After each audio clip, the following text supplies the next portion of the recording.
In the heart of ancient Japan, nestled among mist-shrouded mountains, stood a humble Zen monastery. Its weathered wooden halls had witnessed centuries of seekers on their path to enlightenment. Among the monastery's residents was a young monk named Hiroki, whose fierce dedication to his studies was matched only by his impatience to attain enlightenment. Day and night, Hiroki pored over ancient texts, practiced meditation with unwavering focus, and sought the wisdom of his fellow monks. Yet, despite his efforts, the profound peace of enlightenment eluded him, leaving him frustrated and increasingly discouraged. One crisp autumn morning, as golden leaves drifted lazily to the ground, word spread through the monastery that a renowned Zen master named Takashi would be visiting.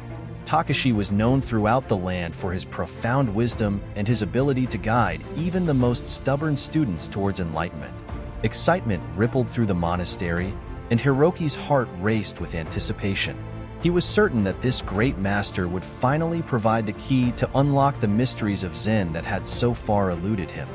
As Takashi arrived, the monks gathered in the main hall to receive his teachings. The old master's eyes twinkled with a mixture of wisdom and mischief as he surveyed the eager faces before him. Hiroki positioned himself at the front of the group, leaning forward slightly, not wanting to miss a single word. Takashi began to speak, his voice soft yet clear, filling the hall with his presence. He spoke of the nature of reality, the illusion of the self, and the path to enlightenment. Hiroki listened intently, his mind working furiously to grasp every concept and memorize every word. After the talk, Takashi invited the monks to ask questions. Hands shot up across the room, but Hiroki's was the first and most insistent. "Master," he began, his voice trembling slightly with emotion, "I have studied diligently for years.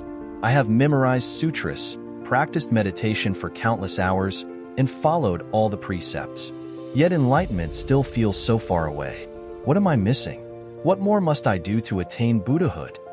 The room fell silent, all eyes turning from Hiroki to Takashi, awaiting the master's response. Takashi's eyes softened as he gazed at the earnest young monk. He stepped down from the raised platform and walked slowly towards Hiroki, his wooden sandals echoing in the hushed hall. When he reached Hiroki, he leaned in close, as if to impart a great secret. The other monks craned their necks, straining to hear what wisdom the master would share. Takashi looked deeply into Hiroki's eyes and asked softly, "Do you eat your rice porridge in the morning?" Confusion flickered across Hiroki's face. Of all the profound teachings he had expected, this simple question caught him completely off guard. "Yes, of course, master," he replied, uncertainty clear in his voice. Takashi's next question came swiftly, "Do you wash your bowl?" Hiroki nodded, still perplexed. "Yes, I always wash my bowl after eating." A smile spread across Takashi's face, crinkling the corners of his eyes. He straightened up and declared in a voice loud enough for all to hear, "Then you are not far from Buddhahood." The hall erupted in a mixture of laughter, gasps, and murmurs of confusion. Hiroki stood rooted to the spot, his mind reeling.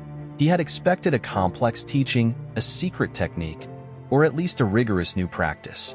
Instead, the master had pointed to the most mundane aspects of his daily routine.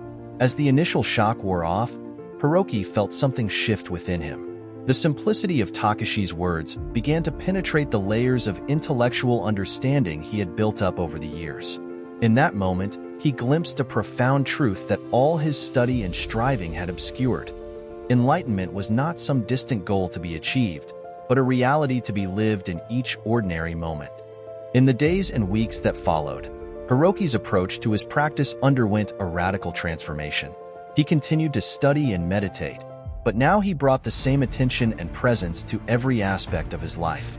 Whether he was sweeping the temple grounds, tending the garden, or yes, washing his bowl after breakfast, Hiroki approached each task with full awareness. He began to understand that Buddhahood was not a distant shore to be reached, but the very ground beneath his feet. The path to enlightenment was not separate from his daily life. It was his daily life, lived with complete presence and acceptance.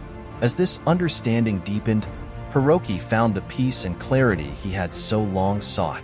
And it all began with a simple reminder to wash his bowl, a humble act that contained the entirety of Zen wisdom. In embracing the ordinary, Hiroki discovered the extraordinary truth of his own Buddha nature, always present, never separate from this very moment.